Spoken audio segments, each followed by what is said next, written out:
So hello everyone, यदि आप भी 10वीं के स्टूडेंट हैं और आप भी मैथमेटिक्स का एग्जाम पेपर देने जा रहे हैं तो इस वीडियो को शुरू से लेकर अंत तक जरूर देखिएगा। इस वीडियो में हम लोग पढ़ने जा रहे हैं 10वीं कक्षा के मैथमेटिक्स का ऐसा important VVI objective the stability question का सोल्यूशन जो कि आपकी मैट्रिक के बोर्ड परीक्षा में 100% पूछा जा सकता है।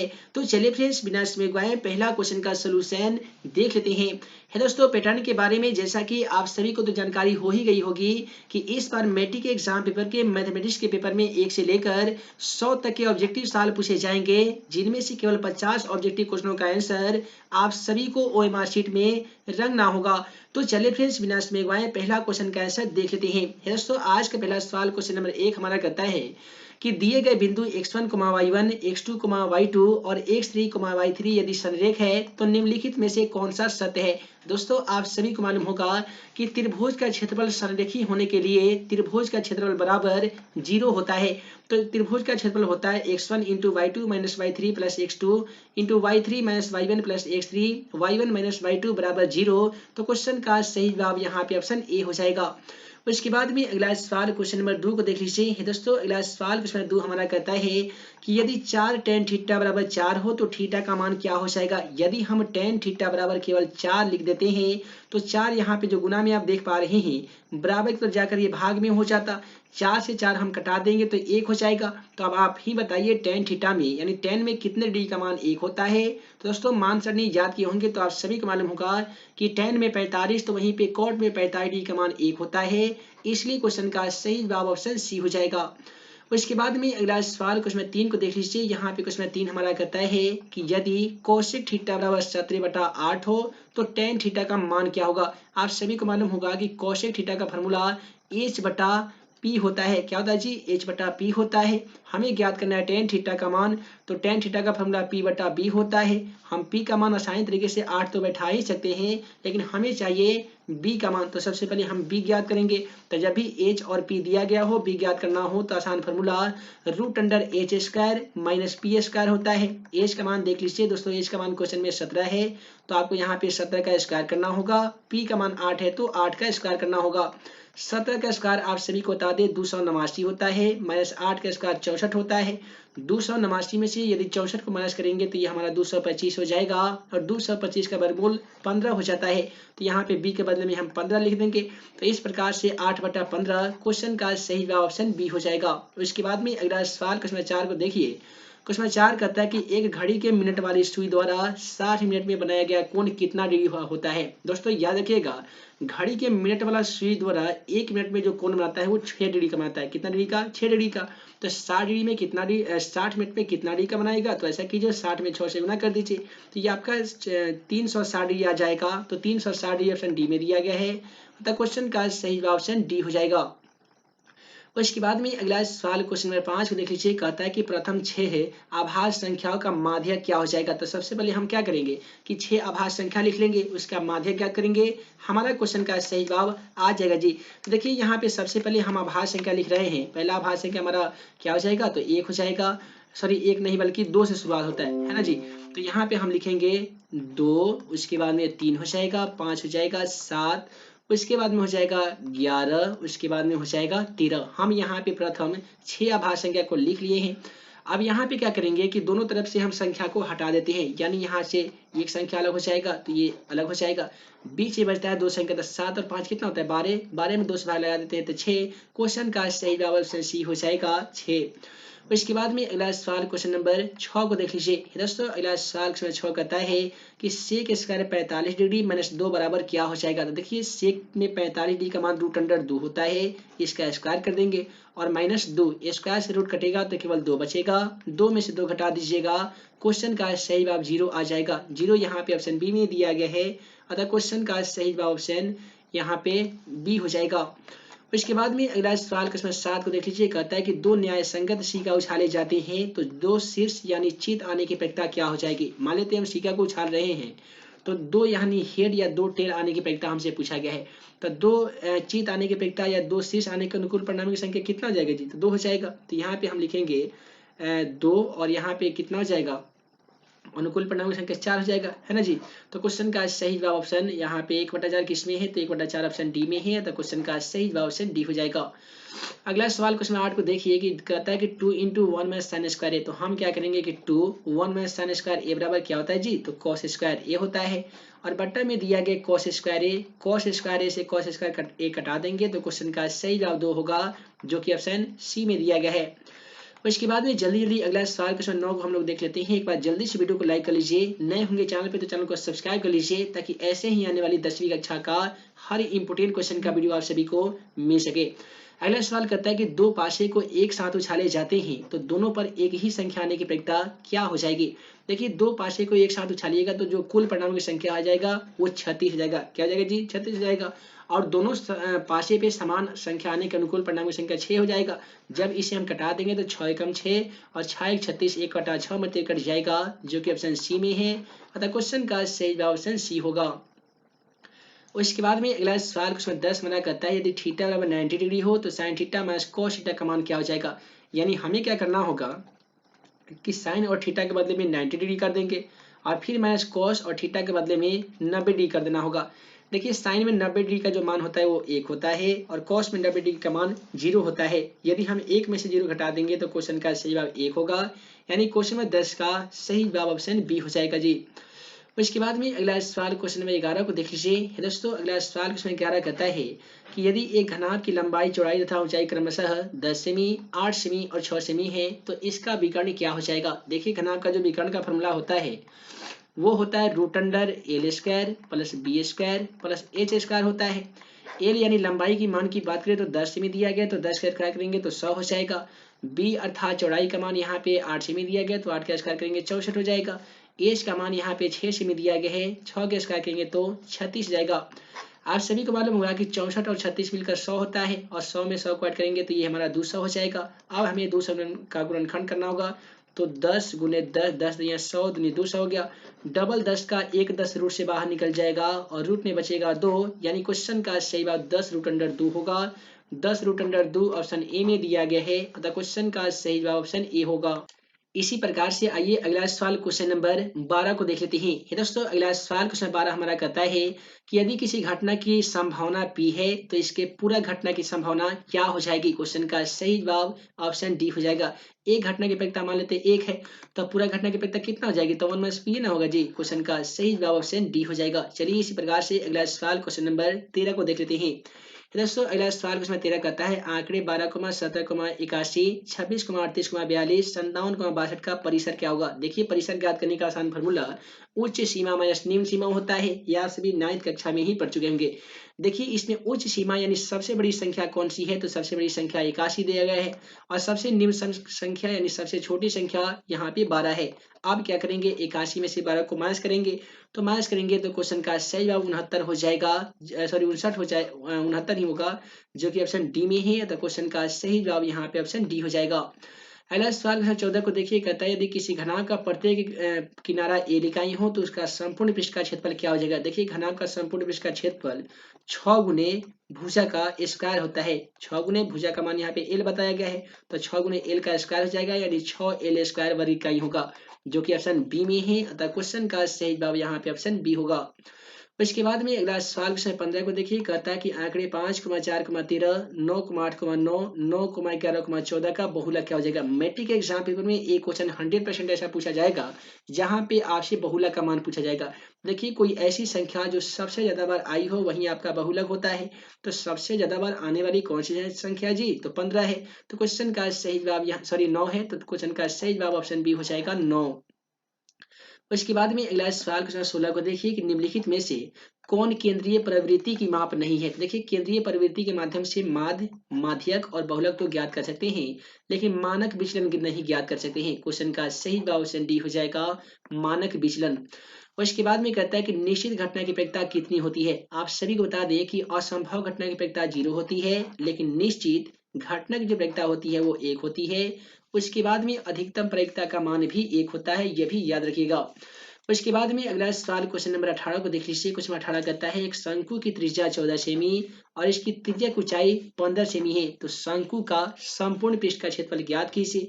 यहाँ पे शंकु का संपूर्ण पृष्ठ का क्षेत्रफल ज्ञात कीजिएगा तो क्वेश्चन का सही 1276 हो जाएगा।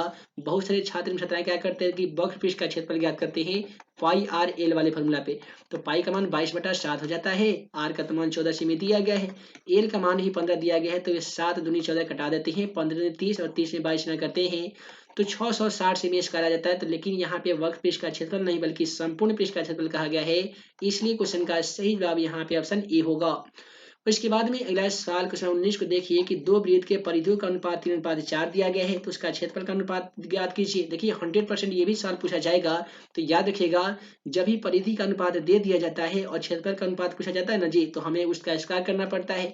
3 का स्क्वायर कर देंगे तो यहाँ पे 3 का स्क्वायर 9 हो जाएगा, 4 के स्क्वायर करेंगे 16 हो जाएगा, जो कि ऑप्शन डी में है, अतः क्वेश्चन का सही जवाब ऑप्शन डी होगा। अगला सवाल क्वेश्चन 20 पे देखिए कि दी गई आकृति में चतुर्भुज एबीसीडी एक समांतर चतुर्भुज है जिसमें कोण ए सी बी की माप क्या हो जाएगी। यहाँ पे कोण देखिए ये ए और यहाँ पे जगह सी और ये बी, यानी हमसे ये कोण पूछा गया है ना जी। देखिए हमें क्या करना है कि 70 में यदि हम 55 डिग्री को ऐड कर दे तो कितना हो जाता है, 5 7 5 ये 12 25 125 हो जाता। अब आपको ये सोचना है कि हम 125 डिग्री में कितने डिग्री को ऐड करेंगे कि प्राप्त संख्या 180 हो जाना चाहिए। देखिए 5 5 10 के 0 करीबन 12 5 17 18, यानी आप सभी को मालूम होगा कि त्रिभुज के तीनों कोणों का योगफल 180 डिग्री होता है, तो दो कोण का मान दिया गया है, यानी हम 55 डिग्री भी दिया गया है 70 डिग्री भी दिया गया है, तो तीसरा कोण ज्ञात करना है। तो हम क्या करेंगे 55 और 70 डिग्री को ऐड करेंगे तो 125 हो जाएगा। इनमें से हम क्या करेंगे 180 में से हम 125 को माइनस कर देंगे तो हमारा 55 डिग्री आ जाएगा। क्वेश्चन का सही जवाब ऑप्शन बी हो जाएगा 55 डिग्री। उसके बाद में अगला सवाल क्वेश्चन 21 कहता है 144 के अभाज्य खंड में 2 का घातांक कितना होता है। देखिए 144 का अभाज्य खंड खींचिएगा तो कितना आ जाएगा 7 दूनी 14 ये 72 दूनी हो जाएगा, फिर ये 36 दूनी 72 होता है जी, फिर ये होता है 28 दूनी 36, फिर 2 मरते लगाते हैं तो 9 दूनी 18। अब यहाँ से आपका 3 मरते कटता है, लेकिन 2 का घातांक कितना है तो 1 2 3 4 आया, तो 2 का घातांक यहाँ पे 4 आ गया है, तो इसलिए क्वेश्चन का सही जवाब ऑप्शन सी होगा जी। और इसके बाद में कहता है निम्नलिखित में से कौन सी अपरिमेय संख्या है। याद रखिएगा परिमेय संख्या और अपरिमेय संख्या वाला एक क्वेश्चन 100% पूछा जाएगा, तो ऑप्शन ए में अपरिमेय संख्या दिया गया है, बाकी सभी के सभी अपरिमेय संख्या नहीं है। क्वेश्चन का सही जवाब ऑप्शन ए होगा। इसके बाद में कहता है निम्नलिखित में से कौन सी अभाज्य संख्या है। दोस्तों वैसी संख्या जो स्वयं तथा एक के अलावा कोई अन्य संख्या से विभाजित ना हो उसे अभाज्य संख्या कहते हैं। 91 अन्य संख्या से विभाजित होता है, 213 भी होता है, 501 भी होता है, लेकिन 41 एक ऐसी संख्या है जो एक अभाज्य संख्या है। क्वेश्चन का सही जवाब ऑप्शन सी होगा। अगला सवाल करता है कि दो लगातार संख्याओं का मौसा क्या हो जाएगा। तो यहाँ पे क्वेश्चन 24 का सही जवाब ऑप्शन डी हो जाएगा, क्योंकि मान लेते दो लगातार कोई संख्या अगर 3 है और 4 है, ठीक है जी, तो 3 है और 4 है, तो मान लेते हम 3 लिख लिए और 4 लिख लिए, इसका यदि मौसा ज्ञात करना होता 3 एकम 3 ये 1 आएगा, फिर 3 एकम 3 कितना है जी एक ही नया। तो इस प्रकार से कोई भी हम लगातार संख्याओं का यदि एचसीएफ ज्ञात करेंगे मौसा ज्ञात करते हैं तो प्रत्येक स्थिति में क्वेश्चन का सही जवाब 1 आता है। लेकिन यहीं पे पूछ दिया जाता कि दो लगातार सम संख्याओं का मौसा क्या होता है, तो याद रखिएगा 2 होता है। उसके बाद में अगला सवाल करता है निम्नलिखित में से कौन सी परिमेय संख्या। देखिए एक का वर्गमूल यहाँ पे 1 होता है, 144 का वर्गमूल 12 हो जाएगा, तो यही हमारा परिमेय संख्या होगा, बाकी के सभी ऑप्शन अपरिमेय संख्या हो जाएंगे। और इसके बाद में क्वेश्चन 26 को देख लीजिए। यहाँ पे क्वेश्चन 26 कहता है यदि किसी p के लिए यदि पूर्णांक p के लिए प्रत्येक सम पूर्णांक क्या हो गया, बहुत सिंपल है, सम पूर्णांक 2p के रूप में होता है। क्वेश्चन का सही जवाब ऑप्शन डी हो जाएगा। अगला सवाल 27 नंबर कहता है कि निम्नलिखित में से किसका दशमलव प्रसार अशांत है। यहाँ पे अशांत पूछा गया है, तो देखिए ये आपका अंश होता है, दूसरा नीचे वाला हर होता है, जिसका हर का भाग खंड कीजिएगा उसमें 2 का पावर n इंटू 5 का पावर m यदि आ जाए तो उसका दशमलव प्रसार शांत होगा, अन्यथा अशांत हो जाएगा। तब 50 में केवल आपको 5 और 2 मिलेगा तो शांत है, 1600 में आपको केवल 2 मिलेगा ये भी शांत है, 625 में आपको केवल 5 मिलेगा तो ये भी शांत है। लेकिन ऑप्शन बी में दिया गया 39/343 सॉरी 243, इसमें आपका 2 और 5 नहीं मिलेगा, इसलिए दी गई संख्या आपका शांत आवर्ती हो जाएगा। तो इसके बाद में क्वेश्चन नंबर 28 कहता है कि बहुपद 5y square minus 14y plus 8 में शून्यकों का योग क्या हो जाएगा। मैट्रिक एग्जाम पेपर में 100% एक ऐसा सवाल पूछा जाएगा जहां पे आपसे शून्यकों का योग पूछ लिया जाएगा। याद है शून्यकों का योग को हम लोग अल्फा प्लस बीटा कहते हैं, जिसका फॉर्मूला माइनस बी बटा ए होता है।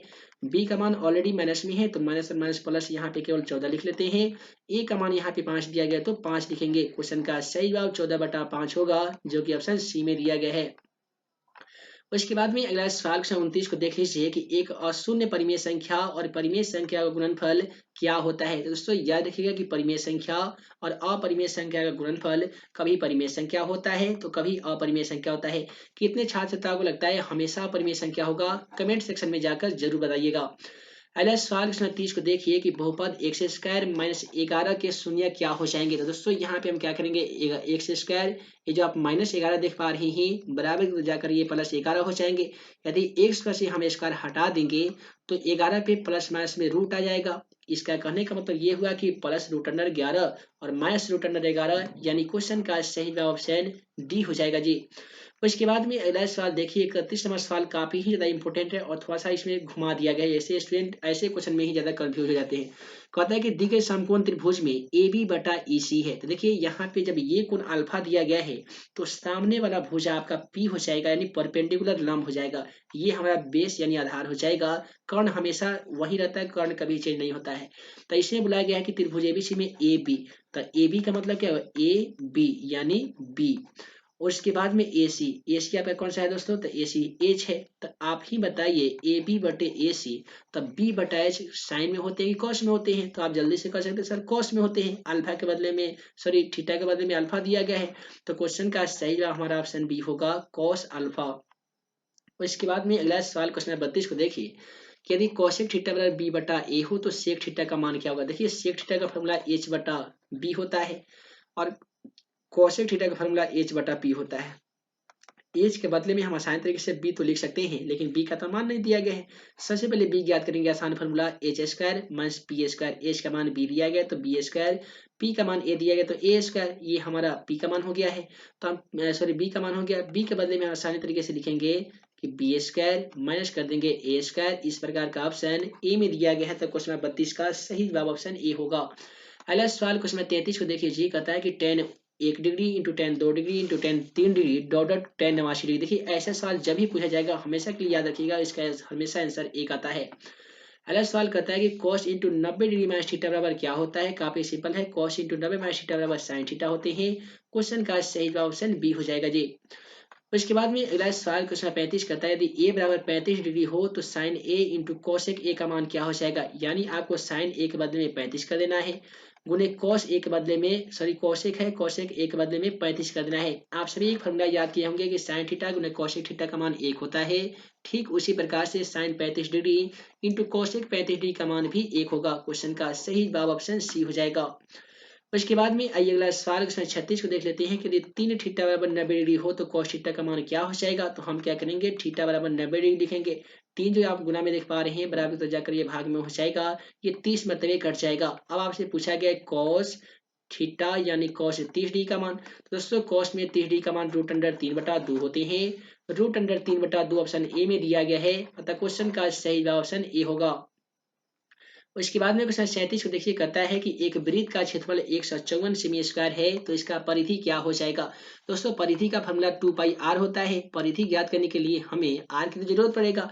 जब भी क्षेत्रफल दिया जाए और r ज्ञात करना हो तो कौन सा फॉर्मूला का यूज करते हैं, क्षेत्रफल बटा पाई का यूज करते हैं, है ना जी।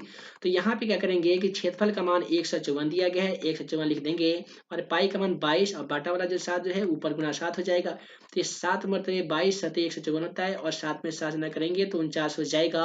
और 49 का वर्गमूल दोस्तों 7 होता है, यानी r का मान हमारा 7 निकल के आ गया है। अब आसान तरीके से 2 गुने पाई का मान 22/7 कर सकते हैं, r के बदले में 7 लिखेंगे। 7 से 7 जब कट जाएगा तो 22 दूनी 44 से ना होता है जी। क्वेश्चन का सही जवाब 44 सेमी हो जाएगा, जो कि ऑप्शन सी में दिया गया है। उसके बाद में अगला सवाल 38 को देखिए कि sec theta plus tan theta into 1 में साइन थीटा का मान क्या हो जाएगा। कैसे हम सॉल्व करेंगे, तो देखिए सेक थीटा के बदले में हम 1/cos थीटा लिख सकते हैं और टेन थीटा के बदले में हम लोग साइन थीटा बटा में कर सकते हैं cos थीटा। यहाँ पे दिया गया है ऑलरेडी 1 में साइन थीटा, तो 1 में साइन थीटा ही लिखेंगे। cos और cos का एलसीएम लेंगे तो हमारा cos थीटा हो जाएगा, ऊपर हो जाएगा 1 + साइन थीटा, यहाँ पे ऑलरेडी 1 बाय साइन थीटा तो दिया गया है। अब देखिए a plus B A minus B हो गया, तो a plus B into A minus B बराबर क्या होता है, तो A square minus B square यानी 1 माइनस साइन स्क्वायर थीटा हो जाएगा। और नीचे में तो है कॉस थीटा, तो 1 माइनस साइन स्क्वायर थीटा बराबर दोस्तों होता है कॉस स्क्वायर थीटा, और बटा में ऑलरेडी कॉस थीटा दिया गया है। कॉस स्क्वायर थीटा से कॉस थीटा कट जाएगा, तो अभी भी यहाँ पे कॉस थीटा बच जाएगा, जो कि ऑप्शन सी में है। तो क्वेश्चन का सही जवाब ऑप्शन सी होगा। अगला सवाल कहता है एक स्तंभ की छाया की लंबाई स्तंभ की ऊंचाई से √3 गुनी है, तो इसका उन्नयन कोण क्या हो जाएगा। मान लेते हैं एक स्तंभ है, इस प्रकार से एक ए बी स्तंभ है, इसकी जो छाया की लंबाई है, स्तंभ की लंबाई अगर 1 मीटर होगा तो इसका √3 होगा। तब इसमें कहता है कि उन्नयन कोण कितना हो जाएगा, यानी जो कोण हो जाएगा वो कितना डिग्री हो जाएगा। तो दोस्तों हमें यदि ये पी का मान होता है, ये बी का मान होता है, तो 1/√3 tan में कितना डिग्री का मान होता है, तो आप जल्दी से कह सकते हैं कि tan 30 डिग्री का होता है। तो क्वेश्चन का सही जवाब ऑप्शन ए हो जाएगा 30 डिग्री। अगला सवाल कहता है कि 9 tan square alpha minus 9 sec square alpha का मान क्या हो जाएगा। दोनों में 9 कॉमन कर लीजिए, तो यह आपका हो जाएगा tan स्क्वायर अल्फा माइनस हो जाएगा sec स्क्वायर अल्फा। आप सभी को बता दें 9 को 9 लिखेंगे, कोष्टक का तो गुना, tan square alpha minus sec square alpha का मान 1 होता है, 9 में एक्स्ट्रा करेंगे तो क्वेश्चन का सही जवाब 9 होगा, जो कि ऑप्शन ए में दिया गया है। उसके बाद में अगला सवाल क्वेश्चन 41 को देख लीजिए। ये दोस्तों यहाँ पे क्वेश्चन 41 क्या कहता है कि यदि समांतर श्रेणी 25, 20, 15 का कौन सा प्रथम पद ऋणात्मक पद हो जाएगा। तो यहाँ पे क्वेश्चन नंबर 41 का जो सही जवाब हो जाएगा वो क्या हो जाएगा। जल्दी जल्दी इस क्वेश्चन का कमेंट बॉक्स में जाकर इसका सही जवाब बताइए कि कौन सा पद इसका ऋणात्मक पद हो जाएगा। अगला सवाल यहाँ पे क्वेश्चन 42 को देख लीजिए। दूसरा क्वेश्चन 42 क्या कहता है कि निम्नलिखित में से कौन सा समांतर श्रेणी में नहीं है। यहाँ पे आप सभी को बताना होगा कि कौन सी सूची है वो समांतर श्रेणी में नहीं है। देखिए आपका ए बी सी ये सभी के सभी समांतर श्रेणी में है, लेकिन ऑप्शन डी में दी गई सूची समांतर श्रेणी में नहीं है। ऐसा सवाल ही मैट्रिक एग्जाम पेपर में 100% एक पूछा जाएगा। तो देखिए कौन है कौन नहीं है, D1 और D2 ज्ञात करके इक्वल कर लीजिए, जिसका इक्वल आ जाएगा वो है, अन्यथा नहीं है। उसके बाद 43 नंबर सवाल कहता है कि एक अक्ष से किसी बिंदु 3,6 की दूरी कहा जाएगी। देखिए एक अक्ष से दूरी पूछा जाएगा तो पहला वाला आंसर, वाई अक्ष से पूछा जाएगा तो दूसरा वाला आंसर। एक अक्ष से पूछा गया है तो क्वेश्चन का सही जवाब 3 होगा, जो कि ऑप्शन ए में है। उसके बाद में कहता है कि बिंदु 4.5 और 6.5 किस पाद में स्थित है। याद है ऐसा सवाल भी 100% एक पूछा जाएगा। तो ऐसे सवाल को बहुत ही सिंपल तरीके से आंसर देना है। यदि दोनों प्लस में हो तो प्रथम पाद, दोनों माइनस में हो तो तृतीय, पहले प्लस बाद में माइनस तो चतुर्थ, पहले माइनस बाद में प्लस तो द्वितीय। तो यहाँ पे दोनों प्लस में होने के कारण क्वेश्चन का सही जवाब प्रथम पाद हो जाएगा। अगला सवाल कहता है कि बिंदु 3,-4 1,2 को मिलाने वाली रेखाखंड के मध्य बिंदु का नियामक क्या हो जाएगा। मध्य बिंदु का नियामक यानी आपसे x का मान पूछा गया है और y का मान पूछा गया है। तो देखिए मध्य बिंदु में क्या आसान फॉर्मूला है कि x1 x2 को जोड़ लेते हैं, यानी 3 और 1 4 कर देंगे, इसमें 2 से बार लगा देंगे तो 2 हो जाएगा। y1 y2 को भी जोड़ते हैं, यानी -4 + 2 करेंगे तो कितना हो जाएगा जी, -2/2 कट के -1 हो जाएगा। तो पहला का आंसर 2, दूसरा का आंसर -1 ऑप्शन सी में दिया गया है। क्वेश्चन का सही जवाब ऑप्शन सी होगा जी। अगला सवाल क्वेश्चन 46 को देखिए कहता है मूल बिंदु से P में दिया गया -a, -b की दूरी क्या हो जाएगी। देखिए मूल बिंदु से दूरी ज्ञात करना काफी सिंपल होता है। इसके लिए एक फॉर्मूला का हम यूज करते हैं √x² प्लस में y² होता है। x का मान -a दिया गया, -a का स्क्वायर करेंगे और b का मान y का मान दिया गया -b, इसका भी स्क्वायर करेंगे। देखिए a का स्क्वायर a² हो जाएगा, b का स्क्वायर b हो जाएगा, यानी √a² प्लस b², जो कि ऑप्शन ए में है। क्वेश्चन का सही जवाब ऑप्शन ए होगा। अगला सवाल देखिए, यदि बिंदु k,2 -3, -4 7, -5 संरेखीय तो k का मान, दोस्तों k का मान ज्ञात कीजिएगा। यहाँ भी क्वेश्चन 47 का सही जवाब ऑप्शन सी हो जाएगा, -63 k का मान आ जाता है। अगला सवाल कहता है दो समरूप त्रिभुज के क्षेत्रफल का अनुपात दिया गया 25:64, तो इसके संगत भुजा का अनुपात पूछा गया था। आसान तरीका क्या है कि 25 का गुणनखंड कर दीजिए, सॉरी वर्गमूल निकाल लीजिए और 64 का निकाल लीजिए। 25 का वर्गमूल 5 होता है, 64 का होता है 8। क्वेश्चन का सही जवाब 5:8 होगा, जो कि ऑप्शन सी में है। अगला सवाल देख लीजिए, यहाँ पे भी आपसे त्रिभुज का परिमाप पूछा गया है, त्रिभुज का क्षेत्रफल ज्ञात करके परिमाप ज्ञात कर लीजिएगा। इस क्वेश्चन का सही जवाब आपका क्या आ जाएगा जी, ऑप्शन सी हो जाएगा, 24 इकाई आ जाएगा। अगला सवाल देखिए, कहता है त्रिभुज एबीसी में AB² BC² प्लस AC² तो कोण C बराबर क्या हो जाएगा। याद रखिएगा पाइथागोरस थ्योरम में कहता है कि किसी त्रिभुज के एक भुजा के समांतर खींची गई सॉरी किसी त्रिभुज के एक भुजा का वर्ग अन्य दो भुजा के वर्गों के योग के बराबर होता है, तो समूह कोण समकोण होता है, यानी कोण C का मान 90 डिग्री होगा, क्योंकि समकोण 90 डिग्री का होता है। उसके बाद में इसी प्रकार से अगला सवाल क्वेश्चन नंबर 51 को देख लीजिए जी। उसमें 51 कहता है 45 और 60 का मौसा क्या होगा। देखिए 45 को कैसे करेंगे, 15 3 45 कर सकते हैं, 60 को 15 चौका 60 कर सकते हैं। दोनों में जो संख्या मिल जाती है वही हमारा एसएफ यानी मौसा कहलाती है। दोनों मिल रहा है 15, इसलिए क्वेश्चन का सही जवाब 15 हो जाएगा। अगला सवाल देख लीजिए, क्वेश्चन 52 में आपसे घात पूछा गया है, तो y पे अधिकतम घातों की संख्या कितनी है जी, तो 2 है। क्वेश्चन का सही जवाब ऑप्शन से ए हो जाएगा 2। उसके बाद में कहता है कि 0.7 पे रेडियन अर्थात बार दिया गया है, इसे पी बटा क्यू के रूप में चेंज करना है, तो 7/9 हो जाएगा, क्योंकि जो भी संख्या होगा उतना लिख लीजिएगा। दशमलव के बाद में काउंट कर लीजिएगा, जितना संख्या होगा उतना 9 बैठा दीजिएगा, तो केवल एक संख्या था इसलिए 7/9 हो जाएगा।